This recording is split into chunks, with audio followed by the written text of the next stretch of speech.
For them, it is a pleasure to burn. We all know who are we dealing with. Russia is run by men who want to make it a norm, burning lives, destroying cities and villages, dividing people and erasing national borders through war. There is no nation that can stop such war alone. Unaided world leaders' engagement is needed. I'm now in Kharkiv, a city in the east of Ukraine, and unfortunately very close to the border on Russia. What does it mean for Kharkiv? A third year of constant terror. More than 1 million of people in this city. And every night and every day, Russian army is shelling the city, mostly with S-300 missiles. These are air defense missiles which Russia employs to terrorize the land. There is not a single district or street in the Kharkiv that hasn't suffered from this regular cruelty. Russia added strikes with guided aerial bombs. Russian aviation comes close to our state border and launches these bombs straight on the city. It is a weapon of indiscriminate destruction. And anyone in any city of the world, from Sao Paulo to Harbin, take this the same way as terror, just like all other Russian strikes on hundreds of other of our cities and villages. Some of them, once booming with life, are now burned to ashes, people less. A burnt-out emptiness, the most horrible consequence of war.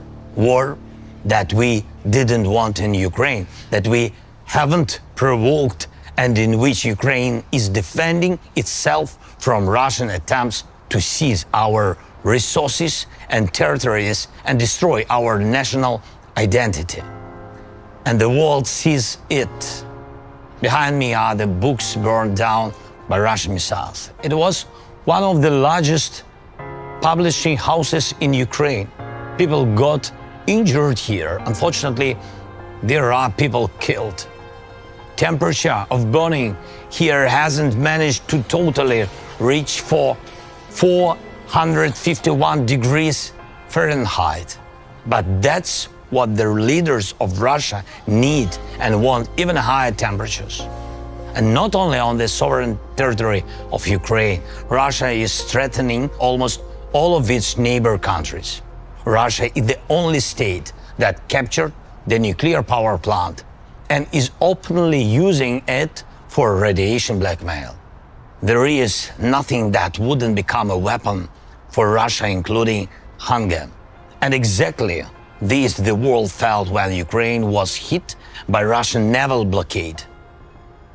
Russia is the only source of aggression and constantly tries to expand the war. Right now, these days, we are defending ourselves 60 kilometers northeast from this place, from yet another attempt of the Russian assault.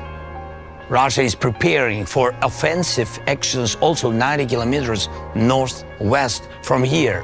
They gather another group of troops near our border. The one who does all this doesn't want peace. Does Russia want a dialogue? Ukraine had the world's largest experience of lies from Russia during negotiations. Lies that in particular was Russian cover-up for preparing this war. And that's exactly why global efforts are needed. Global Peace Summit of the leaders whom Russia will not be able to deceive. Summit that will show who in the world really wants to end the war and not just claim the ceasefire, which will inevitably be broken by Russian rockets and artillery, just like as it was dozens of times before. Together with Switzerland, we are preparing such summit. It starts on June 15th. More than 80 countries confirmed they will come.